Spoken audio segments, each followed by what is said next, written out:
This is KCAU 9 News, Siouxland Proud.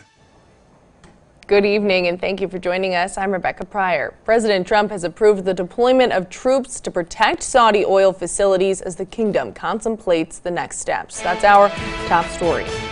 Saudi leaders requested additional U.S. troops after a massive attack on oil facilities in the kingdom, which affected 5% of the world's global oil supply. Secretary of Defense Mark Esper making that announcement yesterday. Has approved the deployment of U.S. forces, which will be defensive in nature and primarily focused on air and missile defense. We will also work to accelerate the delivery of military equipment to the Kingdom of Saudi Arabia and the UAE to enhance their ability to defend themselves. White House officials called the deployment moderate and said it would not involve thousands of additional U.S. troops. More details will be provided next week. President Trump has responded to accusations that he urged Ukraine's president to investigate Joe Biden's son multiple times. It's just another political hack job. The President Trump accused the whistleblower of being political, but conceded that he doesn't know who it is. Sources say Trump made the request about 8 times on a July phone call and told Ukraine to work with his personal lawyer, Rudy Giuliani, who has admitted to asking the Ukrainians to investigate Biden. The only thing I ask about Joe Biden is to get to the bottom of how it was that Lutsenko, who was appointed, dismissed the case against Antak. So you did ask Ukraine to look into Joe Biden? Of course I did. The conversations Giuliani did have with the Ukrainian officials, including the president's representative, are now under investigation by 3 different House committees. Joe Biden responding to the incident at the annual Iowa Steak Fry today, saying Trump is the one who should be investigated.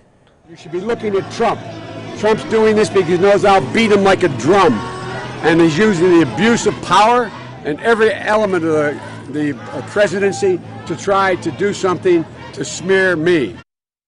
Siouxlanders followed in the footsteps of an American hero this morning. The Tunnels to Towers 5K kicked off at 8 in the morning at Chris Larson Park. The annual event takes place across the country in honor of Stephen Siller, a New York firefighter who died on September 11th after strapping on gear and running through the Brooklyn Battery Tunnel to the Twin Towers. The run raises money for the Tunnels to Towers Foundation, which provides support to police, firefighters, and veterans.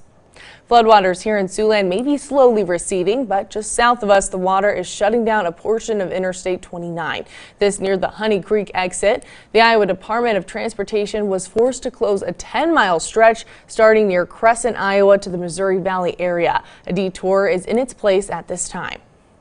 Those recent floodwaters also not great for farmers. It's a race against time as they wait for their late soybeans to mature. Just a few weeks ago, about 92% of soybeans were maturing on schedule, down from the same time last year when 99% of soybeans were on track. KCAU-9 spoke to a soybean farmer yesterday who says while some fields are doing well, he's worried some crops won't make it in time for fall harvest. You know, some crops did get planted timely, and so we'll be able to harvest them on schedule, but some crops have a long ways to go, and so that can create some challenges into the fall with being able to get things done timely and in this case be able to move on to corn as well and get that done. Farmers say this year has been difficult not just from the weather but with trade tariffs also impacting market prices. We're joined now by meteorologist Caitlin Lohr, hoping for some drier weather to get those soybeans fully matured out there. Yeah, you know, we could see a few showers overnight, but then once those clear later tomorrow, we're going to see dry weather return to the area for several days, something we could all use out here. And with this, here's the current view outside of the KCAU-9 studio, where you can see it started off cloudy this morning and this afternoon, but now we've got mostly sunny skies out there in this view, brought to you by the Port Neal Welding Company.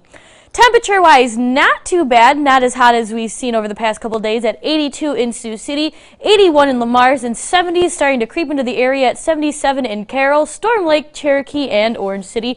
All around, a really pleasant evening out there. Might just be a little warm, but not too bad.